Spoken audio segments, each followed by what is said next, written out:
په ډیر غربت او محتاجۍ کې وخت تیرې ډیر کوششونه کې خو د غربت نه نوځي ډیر خلک درته دعاګانې هم کوي خو الله رب العالمین ستا قسمت نه بدلی نو من امیده کېږه نن درته ان شاء الله یو داسې قیمتي عمل خایم چې د هغې په وجه به ملایک ستا د مالداره کېدلو لپاره دعاګانې کوي او الله رب العالمین به ضرور قبلی ځکه د ملایکو دعا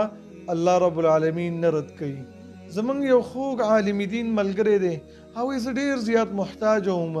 خو کله نه چې ما په دغې طریقه باندې عمل کول شروع کړل الله رب العالمین زما محتاجي ختمه کړله هغه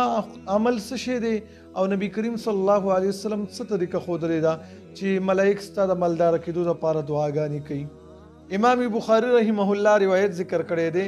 ابو هریره رضی الله تعالی عنہ فرمایي والنبي كريم صلى الله عليه وسلم فرميل ما من يوم يصبح العباد فيه إلا ملكان ينزلان والنشتا حس یو ورځ مگر پاغي کې دو ملائک را کوزيږي او دغه دو ملائک یو دعا کوي ایوي اللهم اعطي منفقا خلفا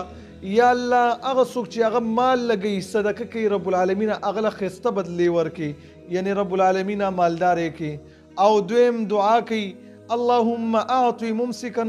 یا الله تور کې هغه څوک چې هغه بخیل دی مال نه لګي تلفن تباهی او بې برکتی یعنی الله برکت نه ختم کی غربت پې راولي یعنی کله چې یو انسان روزانه د خپل وس مطابق